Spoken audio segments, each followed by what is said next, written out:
Hey everybody, Dave here. It is not a cool afternoon yet in Arizona, but it is a cooling down afternoon in Arizona. You can see right here, it's a little windy, feels pretty good.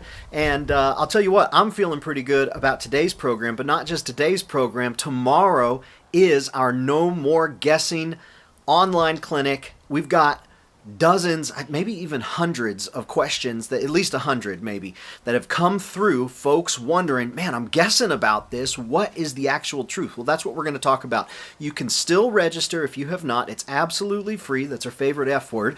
You can get signed up. Link is in the comments section. Link is right there. You can click it, get registered, and come hang out with us tomorrow. Now, I've had a lot of people message me saying I'm not going to be able to make the time, and that's okay, because everybody who registers, we're going to send you a link to watch the replay. Now, we want you there live. I want you there live. Steve wants you there live, but if you can't make it live, A-okay.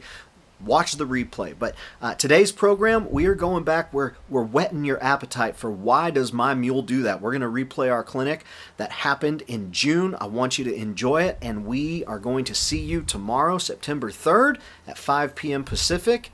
Enjoy today's program, and we'll see you then. Bye-bye. Well, Steve, I'd like to start off with this video. This comes out of our trailer loading video, and you go just a little bit deeper into those 5 items. Comfortable, uncomfortable, ask, tell, demand.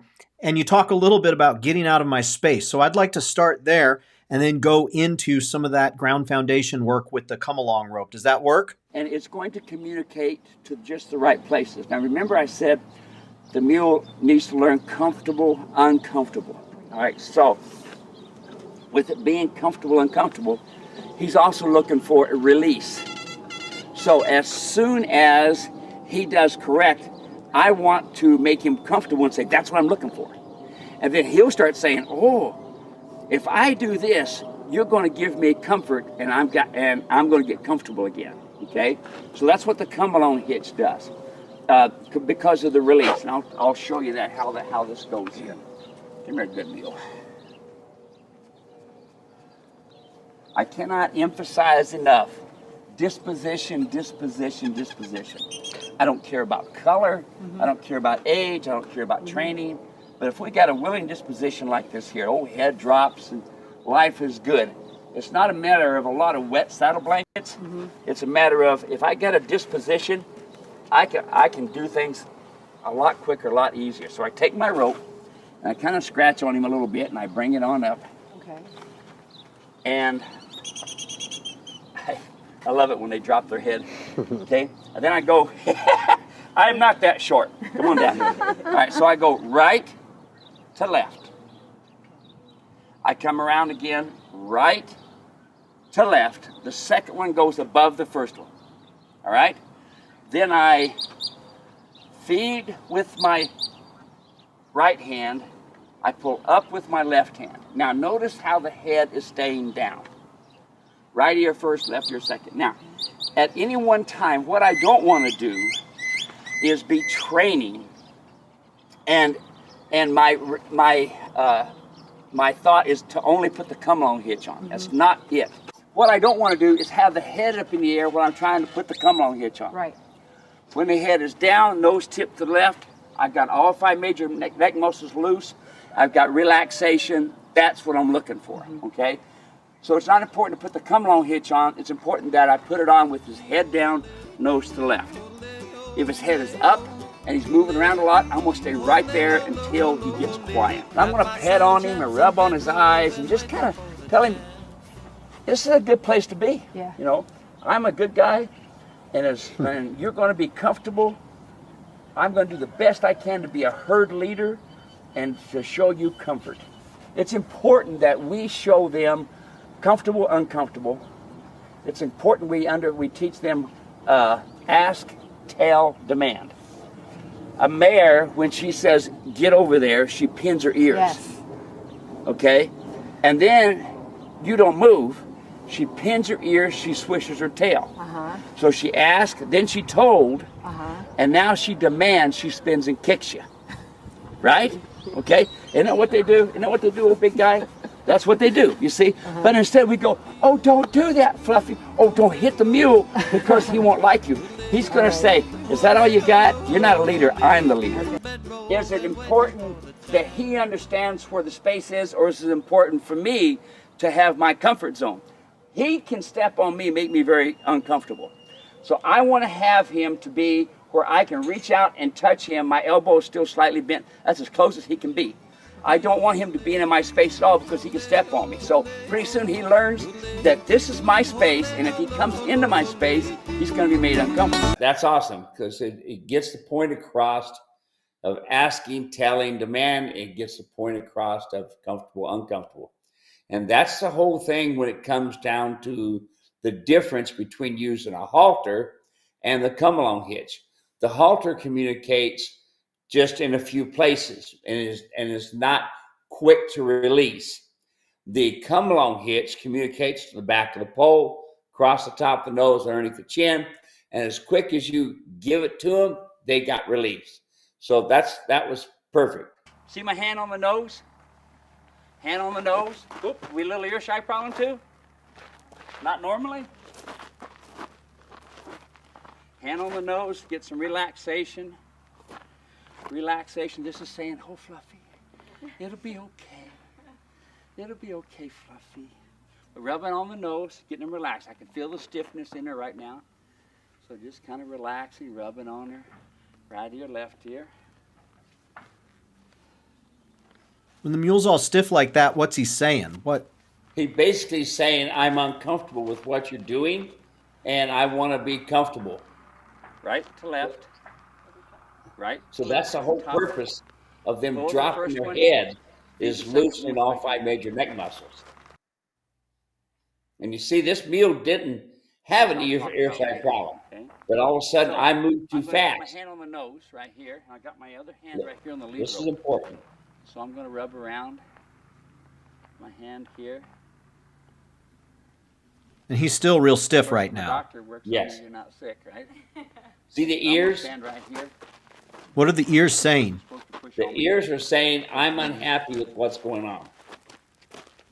And see, this mule before nosed her around, would hit the person. And you see how I'm now? He just knocked my hat off. Knocked my hat off. First rule, never touch a cowboy's hat. Yeah. Okay, so when he did that, when I push against this mule in his nose, if he pushes against me, I'm going to bump his nose. You see how the bump in her nose made a difference? you see, the mule thought he was doing right, but he wasn't doing right. He was saying, get out of my space, by taking his nose and bumping me. But how did I fix it? I used the come-along hitch, and I bumped his nose and said, don't do it. Now here's the little girl. And you're going to bump if it needs to be done. Pretty serious. Take your other hand and move around the nose and get around the mule.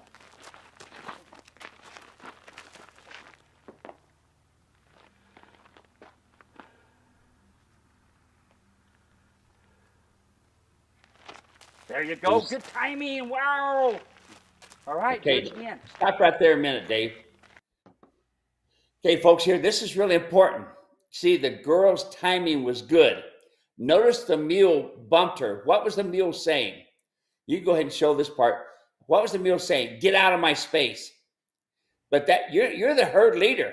And when that happened, she immediately, with her right hand, you can barely see it, but watch this. Watch her right hand. Boom. Timing was good right there. Boom. Split seconds. So she immediately told that mule, that's not good. Okay, now let's go on. Let's keep on going. Now she's rubbing some more. Notice the lead rope is not tight, you all. Notice that. She has about 4 foot of rope. Notice she's back doing it again. That was good timing. Did you see that? Wow. Yeah, it's good. And notice the mule goes. Between me and her now, I need to get her over here. Because it's her he's bluffing. And once I bumped on his nose a couple times, he saw that, dang, he better not be bluffing me. When you go to rub on the mule's nose, the mule would throw his nose and do this and try to knock your hand off. Okay? And then would start pushing you around after that, probably. It's usually what they do. But that was the problem. As soon as you went to messing with the nose, he'd throw his head saying, get your hand off my nose. And I Okay, said, no, so no, right I there, paid Dave. for that nose. Here's what we have to understand, folks. These animals can't say something. They have to do something. And they can hurt you doing it. That's what you got to remember. They will bite you, kick you, buck, run. All of them do. All of them buck. They all bite. Don't ever have anybody say to you, oh, they have never had a buck in them. Yeah, they will. Sooner or later, it's going to come. They never have bit or kicked. Yeah, they will. Look at this now. Look how this mule says, oh man, I better pay attention. And all she had to do was bump his nose. You have to be the herd leader. And when that mule bumps you like that, what usually happens with people, they step out of the way. The mule says, okay, I got her, I got him to do what I want him to do, and that is go where I want him to go. That's what they do. They get in your space, and then what do? You move back. They get in your space, and you move back. Now here this lady is. She's getting all ready, and notice that mule now is alert and listening to her, okay? Alert and listening to her. Now there he's upset. There he got alert. There he's upset. There he got alert. Look at the ear. Look at the brains. Now look at that. I'm alert. I'm going to pay attention to you. She became the herd leader within split seconds because she said by doing it, by don't do that or slapping them or something like that, they used the nose to say, you're not doing that. That's improper thinking. It's not going to happen. What are those ears saying right now? What are those ears saying? Those saying they're saying, I'm thinking this is a different person than what I used to have. Those are relaxed ears, but I'm thinking ears. Those are not laid back stiff like they were before. Look at that. The guy immediately, he got on alert and saying, wow, you're a different lady there. Okay. But watch the ears moving back and forth. Not real hard. They're not real stiff, but they're moving around. Watch the ears. Notice she's not having to do much. She's barely having to do it. Yes, her hand is a lot more incorrect, but she's trying to get the mule to bump her. And what I'm trying to show you is the mule says, get out of my space and go over there. Now she's saying, now you get out of my space and you get over there. So with the come along hitch, because her timing, and get this in your mind, folks, because her timing was correct, she got it done quicker. When the mule has already hit you and you don't get it done within the first 3 to 5 seconds, you might as well forget it.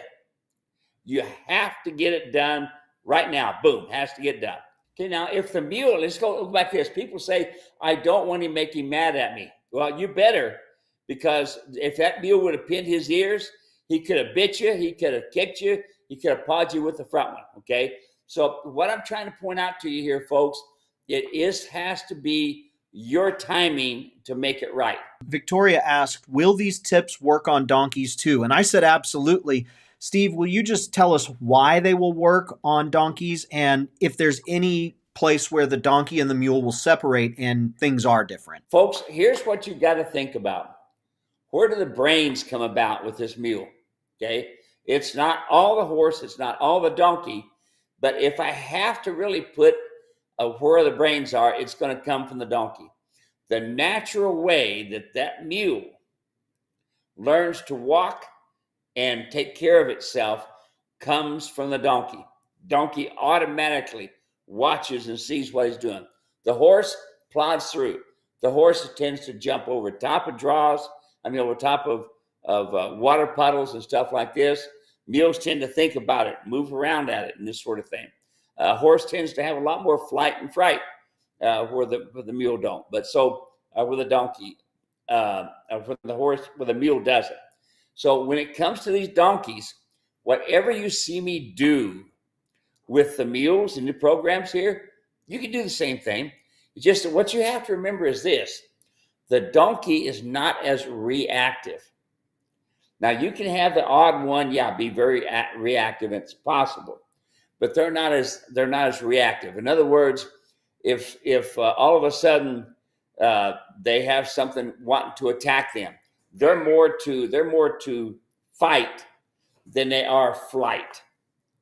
They're more to fight than they are fight. So they'll stand their ground. Horse, go off running and bucking, okay? Now, there again, it's your timing, okay? That has to be. So, yes, whatever you see me do with the mules, do with the donkey. Elaine is joining us, and she asked the question about this part of the training. Is there a danger in breaking the small bone at the tip of the nose where the come-along rope is at? No, okay? And I will preference that this way here. If you tie your mule up hard and solid and he pulls back, you got a chance of pulling some hide.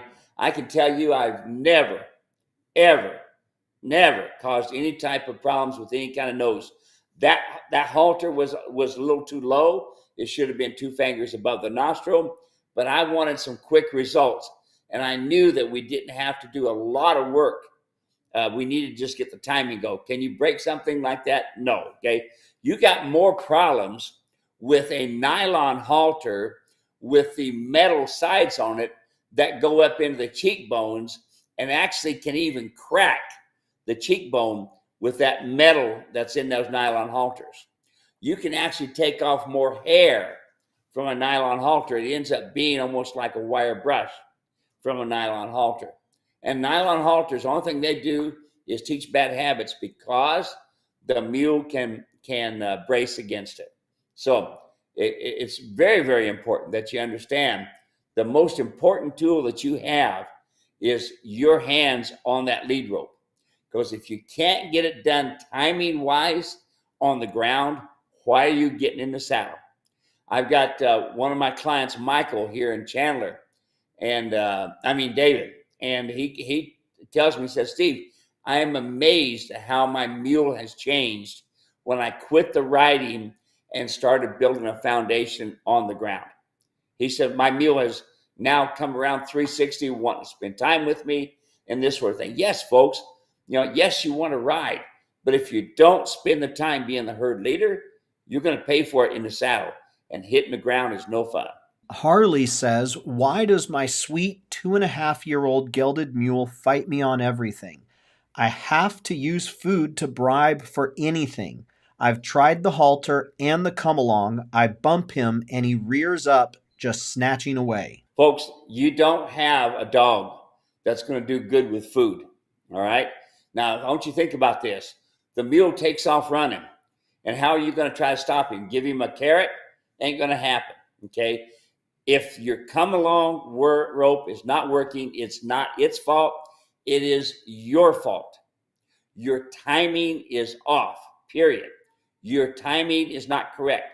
Notice the video beforehand and how she quickly got it done, and that mule immediately changed its 110%.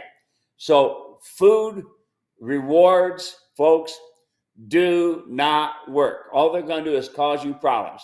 I've got clients that are missing fingers because they were giving carrots. Put their hand out one day and the carrot wasn't there, but the finger was. Had another one of my clients with a carrot. She thought it was really neat to put it in her pocket. One day the carrot wasn't there, her breast was. She had to have breast surgery. So forget about that food treats, folks. That clicker training is good if you want to do dog and pony show stuff. But you have to do foundation work. And if your sweet 2.5-year-old is only being a mule, he's only being an equine because you are not communicating.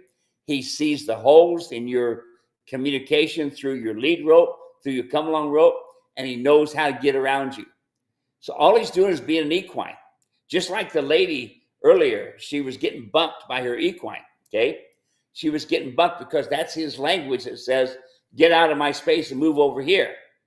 Well, now, same thing with this. With he rears up, all he's saying is, I got to find a way out of here. But you're saying, oh, poor Fluffy. No, no, no. You know what? If he rears, if he runs off, all of that is part of flight and fright. And it has to be your timing to fix the problem. Now, if he's already turned around and going, it's too late. But catch it like this. When the ear flips, I'm going to go that way. When the eye looks over this way, I'm going to go that way. Why does he do that? because you are not reading what the mule is saying. You're seeing the big picture. You're not looking for the small spot, okay? The small spot. You got about 4 foot of rope, and you're standing there a little bit over here at the right of the shoulder, and the mule is looking. All of a sudden, the mule looks to the right. Well, if you hadn't seen the ear move or the nose go, and he looks to the right, it's already too late. A split second that ear points toward the right, he's leaving you. The split second the nose looks to the right, he's leaving you. What do? Just like this lady did earlier, a bump. A bump, okay? That bump just said to that mule, that's a wrong decision for you looking to the right. See, you're not thinking about, you're just thinking about all of a sudden he's gone. No, look for the small things. Why does my mule do that? Because you are not reading the small things. The treats are going to just get you in trouble. That's all they're going to do. It's going to get you in heavy trouble. You have to read, folks. You have to have the language of ask, tell, demand. You have to have the language of comfortable, uncomfortable. You have to have that, folks. Okay? Doing treats is not going to work. You're going to need a treat one day, and that mule is going to be gone. Forget it. What you have to do is do the come along work. I'm going to show you, well, what have we got for ground communication for them to stand still and quiet? Okay, let's talk about lateral flexions a little bit. We hear it all the time. We want to loosen up the neck so that it'll be soft. You don't do lateral flexions with a mule. And that basically means this. When I take and pick up on this rein,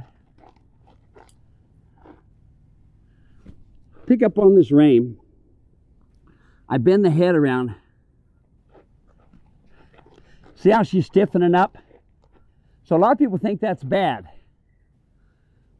I'll wait. There she gives. There she gives. Wait, I'll wait. There she gives right there. That's called lateral flexions when you bend their heads around. You don't want to do that. That's going to stiffen all 5 major neck muscles. The neck muscle across the top of the crest of the neck, one down through the middle, one along the esophagus, and 2 here. What I do, if I want to get my mule to soften up and to soften up the whole body, I'll put the rope around behind the hind quarter, like this, pick it up, and I'll go around in a circle. That way I flex the whole body, not just the neck. The downside of doing lateral flexions, it makes them run through their shoulder. So people think they're going to do a one rein stop, pick up on the rein, then they go around in circles. Well, if we try that at the Grand Canyon, we're not going to have much way to go in a circle, especially if we have pack mules behind us. So what I do to get them softened up is I take my hands, I go right, left, ask them to drop their head. So I'll show you, do a little demonstration here. This is what I was talking about. Yeah, I'm using a halter, folks, but he's been using a come along a lot. So you have to pretty much use a, now watch my hands. Want them to stop. I'll wait. See how I'm rolling my hand? Right, left. There's the head drop. Right, left. Wait a second. Wait, right, left. There's the head drop. Right, left. See the small tries? Right, left. There's the head drop. See the head dropping? So what I do to get them to soften in the neck, there. I go right, left. I say right brain, relax. Left brain, relax. Now you can see where the head is. All right? So what's the mule communicating right now? What's he thinking?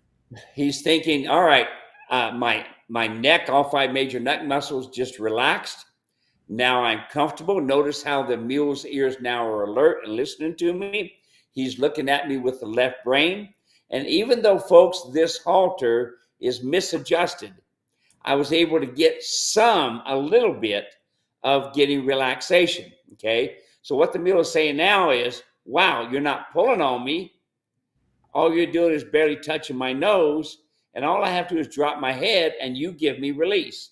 And so now the mule is comfortable. You can see his eye changed, his ears are alert, and his head is down.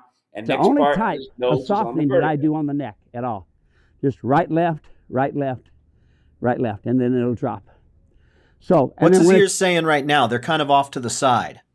Okay, right now the mule's, he's really happy. He's listening with his left ear. He's kind of paying a little bit of attention with the right ear, but that's a real happy, quiet mule. See how his feet are quiet? Even though I'm moving the halter, a lot of people think, well, when you move the halter, you're supposed to go. Well, no, he's learned that there is release every time I put my hand right, left. So when he feels that release, he wants to stand still, because that's what he really wants. He doesn't want to move. That's what I Okay. do. That then makes them set back on their hind quarter, makes them stop right now. So right, left. Right brain, listen to me. Left brain, listen to me. See, mules run through their shoulders. They don't run through their hips. That's why I don't do lateral flexions. That's why I don't disengage hind quarters. Okay, now even though that halter is misadjusted, because my hands were able to just barely communicate. This is all I was doing. You didn't see me do a lot of pulling, okay? You saw me doing this. And even though we had a misadjusted halter, I was still able to get some results. I would have got better results if I'd have had the halter more adjusted, but it was all I had on hand at that time, what these guys had available. So, and the mule's ears were nice and quiet. Since we're talking about the halter, Sherry asked the question, we're trying to get the mule soft with the come-along rope, so if you put the rope halter on later, they will learn to be just as soft? So she's wondering about that concept there. Well, the idea here is when again, we're using the nose, all right? And I don't want all of you to do just what I was doing there. Few people can get the feel of that without moving the animal moving around a lot. So what I do is I put them in a surcingle. I take the surcingle and attach it to some baling twine, and the baling twine attaches to the halter and goes up to the D-rings on the surcingle, and then the mule learns to respond to the halter and get their head on the vertical. Soften them up, folks. Sometimes we'll take a lot of time using the come-along hitch and going around in circles and backing them up and stuff like that, okay? Now, I know a lot of you see me do it right off the bat, but again, it's my timing compared to your timing. You have to think about that. You need to improve your timing. It's simple. So I was thinking we could start with the Mule Riders Martingale and the exercise you do teaching people how to drive with that. Would that be a good next place to go? You bet. Okay, here's some of the things that people say to me while you're preparing that. My mule gaps his mouth when I try to do something. My mule throws his head in the air when I try to get him to stop. My mule sticks his tongue out. Why is he doing that? Okay, now, let's just start with the basics. Number one, depends on your bit. Most of you are using horse bits because it's all you have, and that's about all that's available. So why are they gapping their mouth? For several reasons. Number one reason, you're probably using a horse bit and it's touching the palate incorrectly or the bars incorrectly, and it's not setting in the mouth of the mule correctly, okay? The next part is this, is how you have it adjusted. You always want to have the mule with your bits. Reach down, pick it up, and pack the bit. Why do they get their tongue over top of the bit? Because you got the bit up too high. You want it to be down. Take your time, folks. Enjoy. The biggest reason these mules are in a mess that they are is because of us. We try to put a time frame on it. Well, we got 30 minutes here, 10 minutes here. No. When the mule drops his head, gets his ears quiet, gets his eye big and brown, and is balanced, top of his hip, top of his wither, and relaxed, that's when he has it. Not in 10 minutes, not in doing 20 minutes worth of work. When the mule drops his head, gets his nose on the vertical, that is when he has it, okay? Why does he not respond correctly? Because you didn't give him time to relax. Because your timing was off. Because you had your bridle too high, or your come along too high, or your come along too low, okay? It's all in a matter of adjustment. Folks, the biggest thing that we have to do is figure out how to make them comfortable. And we do that in little movements when we see them getting quiet. So let's see the martingale. I want you to see, folks, what I'm doing. I'm going to put your left hand here. Pardon me. She had her martingale all twisted up. So I didn't want to take time to fix it. I want y'all to watch my hands. All right? Remember I told you about a little bit gets you a lot? Now, this is what I'm going to do. I'm going to communicate, and it's best that, here, let me kind of turn her like this.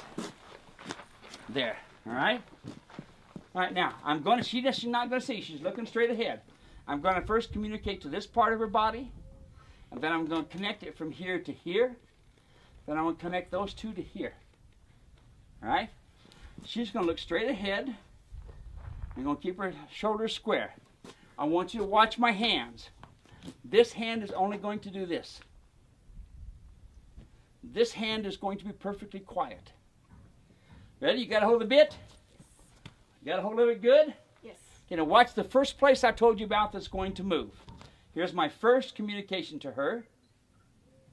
Oh, boy, she's really soft.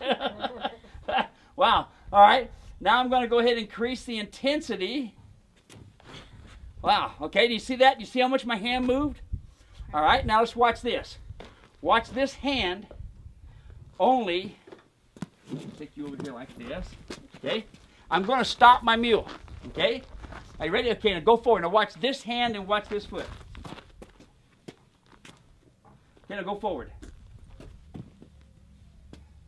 All I did was close this hand. That's all I did. Now, I want to teach her to turn. Watch this. Direction, impulsion. How much did I move my hands? Okay? How much do I want to back up? Okay? Direction, impulsion. How much did I move my hands? See it? If I done this, she's going to be awful uncomfortable, isn't she? But if I take and just move my hands, direction, impulsion, she feels that. Now, Steve, with this, I think something to me it seems like worth pointing out is it could be easy to look at that and say, oh, those are the moves that you're supposed to make. But what I'm getting from you and what I've gotten from you over the last 15 years is, no, this is not the move that you're supposed to make. This is how they communicate. When you do it this way, you're communicating their language. It's not the move. It's the fact that that move is how they communicate. Am I understanding that correctly? Exactly. That is comfortable, uncomfortable. So when I move my hand like this, I then make them uncomfortable because I now change the pressure in the bit. When we pull on them, that's when they gap their mouth. When we pull on them, that's when they throw their head. So why are they doing that? Because not the bit, okay? It's because my hands are not communicating correctly. Now, let's go back. The idea of the martingale is to keep the animal with his nose on the vertical and his head down. When you're riding in the martingale, you're only riding off of the string. That's all. So when I turn my hand, that string goes across the bit on the ring and just barely touches them, and it makes them uncomfortable, and they're thinking, when are you going to let go of me? And all I'm doing is sitting here like this. So they're asking me, why are you not letting go of me? And you're thinking, well, why aren't you turning? Well, the split second the animal turns his nose toward the pressure, you let go. See, then you start paying them. So you just made them comfortable the split second they look to the right. So comfortable, uncomfortable. Very, very important. It's the same thing with your hand. Your hands is what is your communicating device. Jacqueline says, why won't my mule stand still and wait patiently after mounting? She is very patient when standing, when getting ready to mount, and the actual mounting. But if we have to stand for any length of time, she becomes very impatient and walks off. What we need to understand, folks, is animals have natural, I want to go. I want to get away from this position. Or they're uncomfortable because what happens is when you climb on, you did not prepare them to climb on, so they have to move their feet in order to get themselves balanced for you to climb on, because most of you climb on incorrectly. You grab the back of the saddle, you grab the front of the horn, and you pull yourself up. It's not the way to get in a saddle. The way to get in a saddle is your right hand on the horn, left hand on the mane, pull yourself up. So now this is what I have to do. I have to show my mule. I need them to stand still while I am mounting. I use the come along hitch to start with, all right, with somebody standing there, and I have my mule rider's martingale on there as well.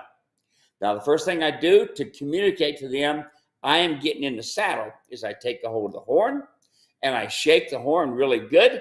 And when I shake that horn, it makes them unbalanced and they grab their feet on the ground and they stand still. Now, I have cued them to stand still. Now, in the future, all I have to do is barely touch that horn and they get themselves ready. They prepare themselves. Because otherwise, you didn't prepare them. Their feet are not in the right place and they moved off. So again, what happens? It's our fault we did not prep the animal. He's moving simply to balance you getting on and off. Now, once you shake the horn and you climb up in there, you sit there. Don't get in a hurry to ride off. You just sit there and wait. Hands down, get quiet. Now remember, you have somebody on the come-along rope. So if at any one time the mule is not responding to your hands or the bridle, they can bump at the come-along rope. They'll eventually get it, okay? So why are they moving off? You did not prepare them and say, I'm climbing in the saddle. Shake the horn real violently to start with. They'll plant all four. Once they plant all four, after that, you barely have to touch the horn and they'll prepare themselves, okay? Now, the other thing, when you get on, you want to make sure, remember they have two brains, a right brain and a left brain. And what they hold on to for information that we give them is that less than the size of a walnut. Yeah, their brain is as big as my fist, all right? But there's only less than the size of walnuts that holds all the information that me, the human, gives to them. So when I climb on, I want their left brain thinking of me. So when I climb on, I want to have my left hand just touching the reins where it tips their nose. I will have my left hand on the mane. Yes, you need a mane on your mule so you can get on and off. Don't cut it off. The other hand on the horn.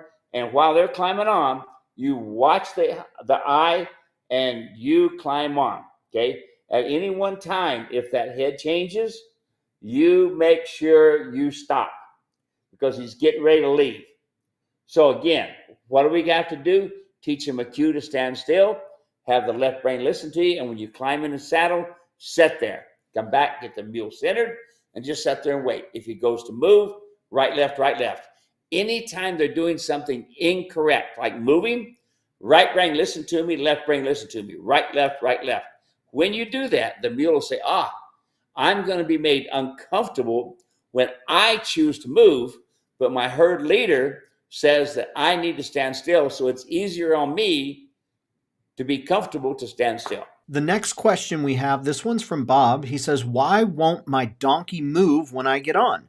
The donkey does fine with all of the groundwork. Okay, so now when we're training with our groundwork, we want to make sure we're teaching them to turn on the forehand, turn on the hindquarters, and side pass. And that basically is on their side. Here's your leg in the saddle.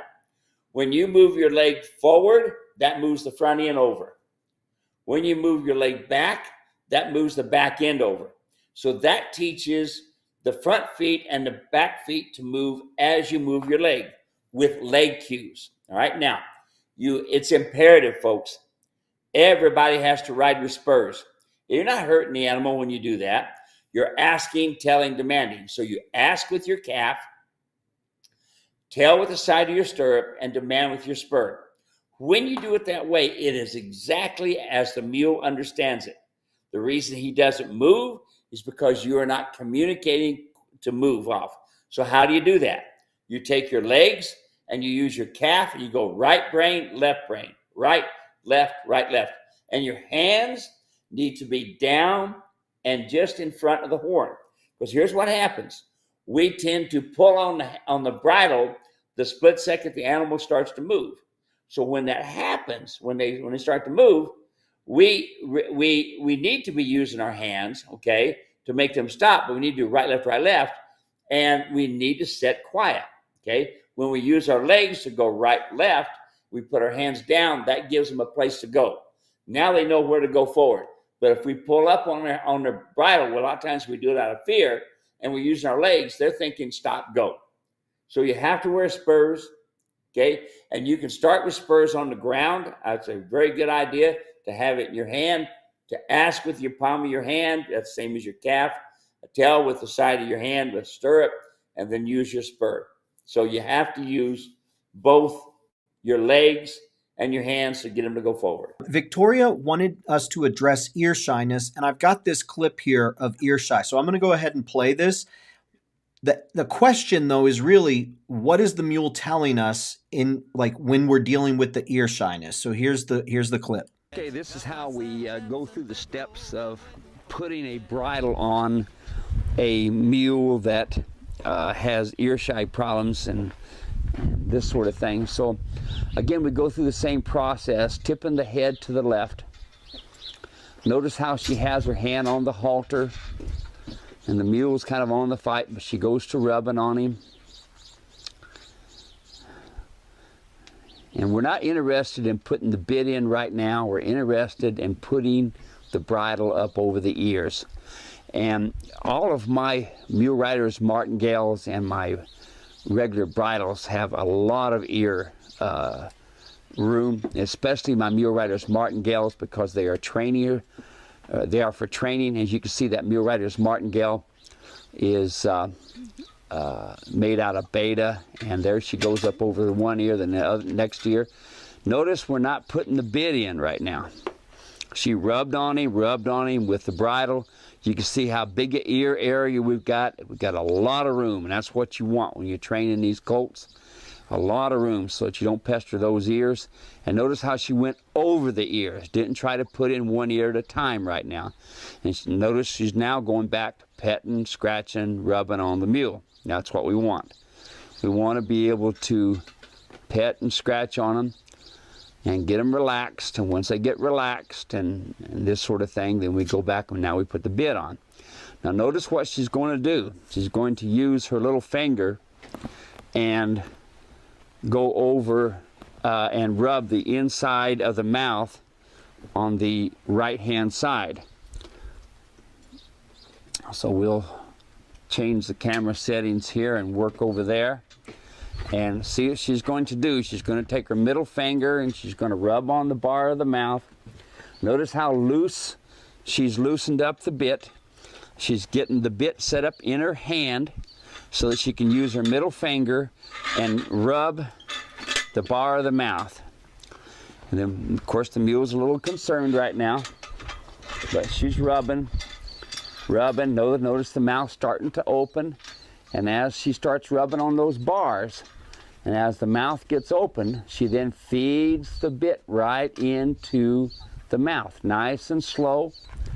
It's okay to have the mule's head up to start with. There, she slid it in. Okay, Dave. So here's several reasons these animals are ear shy. Number one, we're using a horse bridle. You want a full brow band. That's 19 inches, okay? That's big enough to be able to put both ears in with ease, okay? If you had great big donkey ears or if you had smaller ears, it's the perfect size for all mules, okay? Now, never use a one-ear bridle. That makes it even worse. Now, why do they get ear shy? Because here's what happens. We put the bridle on the same way every single day. And as we're putting the bridle on, the bridle comes up and bumps the bars of the mouth. Pretty soon, it's not our fault. It just happens because it's tender. The bars start getting sore. Now, to keep you from putting that bit in there and pulling up on it to go over the ear, they throw their head. Now you think they're ear shy, but no, what happens is if you don't put the bridle on loose. Now we overemphasize this here because this mule really had a major ear problem. Horsemen had been trying to train on it and they did all kinds of horrible things to get this mule to respond. Okay, yes, the mule threw his head, and yes, it wasn't pretty, but yes, she got it, but she was able to get the head down, and that loosens all 5 major neck muscles and get it to the left. You use your middle finger to rub the inside of the bars. And that's what gets the mule to open his mouth, because it feels good. If you notice, the mule dropped his head. And when he did, he opened his mouth. She slid the bit in. Okay. So you're going to start with no bridle at all. And you're just going to hold on to the nose with your left hand, having the come along hitch on there as well. When the mule throws his head, bump with the come along hitch, and then you should be able to fix your ear side problem. And then if you want to call me on this, I got some other ideas I can help you with as well. Dave will give you my phone number later on. Next question. This one is from Kenny. Why won't my mule come to me when I have a halter or a rope in my hand? She will come running to me and let me rub and scratch all over her unless I have a rope or halter. Number one, you put them in a small corral, 10 by 20, okay? My mules that I'm training, each one's got their own stall, and I guarantee you, every single morning I have a come-along hitch, or I have a halter, and I prefer the come-along hitch, and I come with it, and they meet me at the gate, and I put it on. When you have them out in the pasture, they don't need you. They've got their friends, they got their grass, they got their water, they got all kinds of places to run. They don't need you. And when they see that halter coming, or they see that rope coming, they'll get to where they'll run away. But you start putting them in a small pen, they will start saying, okay, I'd rather go with the herd leader because it gets me out and it makes me comfortable, okay? But when you got them out in the pasture, you're wasting your time. Zath's question is, why am I still having trouble turning on the front and turning on the rear? I don't know how to ask differently. And why does my mule stick his nose up in the air and do as he likes? Okay, so why does he not turn on the forehand, turn the hindquarters correctly? Because of your hands. You're not using your hands to tell them, I want you to turn here. I want you to turn there. You have to use your hands. Don't just pull them around. Get to where you can get them to stop and go, stop and go, stop and go. Why does he throw his head in his air? Because he knows if he throws his head in the air, he can get away from you. Okay? And again, it's your timing. If his head is in the air, it's already too late. It's already too late. It has to be your timing. When he starts to even move his nose up, just a slight second, bump his nose. Okay? You have to get your timing more correct. Just like that little girl where the mule was bumping her. When her timing was right, man, that mule responded and she fixed the problem, okay? Not completely fixed it, okay? He will try it again because he's an equine, and they will try to be the boss. And that's what this mule is doing. Not only is he trying to be the boss, but you're not giving him the correct movement with your hands to get him to turn on the forehand, turn on the hindquarters. Dave O'Brien, our friend Dave O'Brien, why won't my mule back up when I wiggle the rope? I almost have to go to demand every time. She will back up with a slight wiggle once or twice, but beyond that, I have to ramp it up. If I gently push her with one finger in the chest, below her neck, she backs up real easily. She's backing up, Dave, because of the pressure from your finger. You can't get off and use your finger all the time to back up. So your pressure of your finger is more timing than it does with your hands to get her to back up, okay? Now, again, we have to think about the ask, tell, demand. We go right, left, that's asking. Then we switch our hands and we bump, demand, bump, a tail, and then bump to demand, okay? So it's because you have too much time. Your timing is not correct between communications to move your feet, okay? And also make sure you give them plenty of room. Don't have a corral behind them to where they can only move so far because they're concerned about that distance. But it's your timing between moving your hands that gets them to stop and turn, stop and go. David's question, why did my 16-year-old John start giving me trouble in the harness? He's part of 3-team across on the lead side and started to kick and throw a fit. I couldn't find anything wrong. He wouldn't settle. Ended up putting him behind the wagon the rest of the ride. When I got home, I put him in a forecart and drug a tire behind it with no problems. So you said the lead side. So I think you're saying the right off side, okay? You might want to change the mule and put him on the near side because sometimes you have a peripheral problem with the eyes and they're having a hard time figuring out the animal next to them, or they're having a little pressure. I'm sure you've already checked your harness and all that's correct. Your collar's correct as well. So I would change them. And if so, then you may have to have your vet look at it because you probably have an eye problem with the peripheral look on to the left. Andrea sent in a message, says, why are my donkeys suspicious of any dark spots like water on concrete or dappled shade on the road? Manhole covers are very much to be avoided. What they can't see, their depth perception is not there. I used to take a 4x8 sheet of plywood and paint it white and paint a black circle in the middle. They didn't know how deep it is, so they wasn't going to go near it. You see, again, this is their protective side, trying to protect themselves.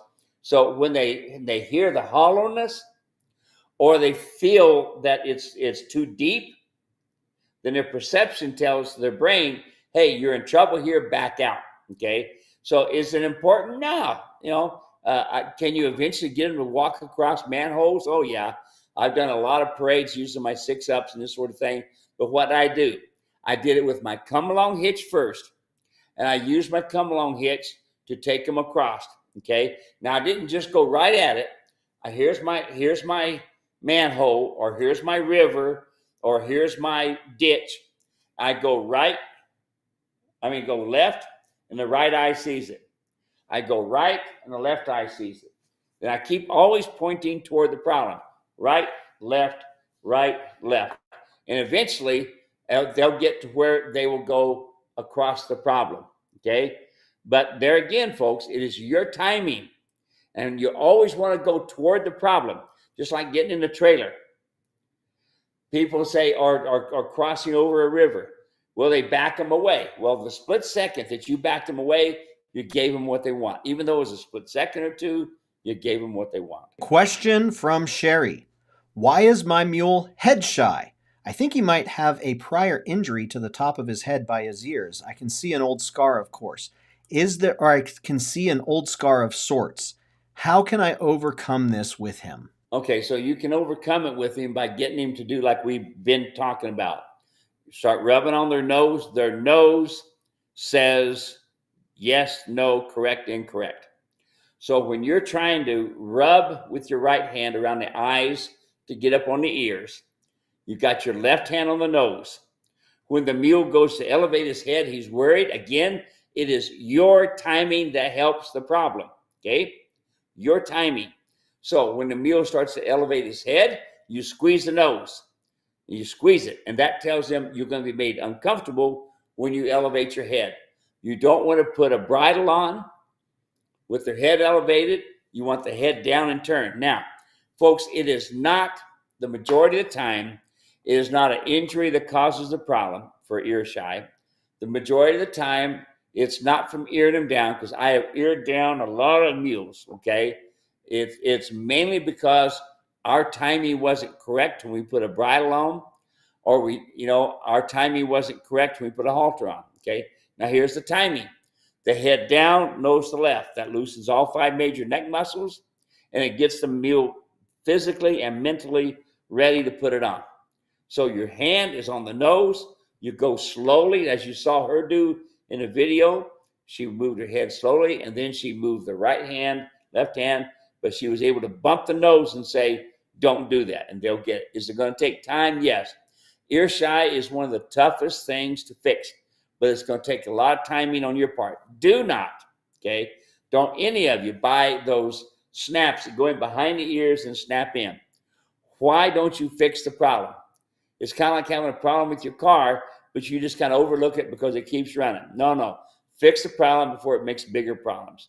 Don't use those halter bridles that unsnap from the ears. Charles asked this during the webinar.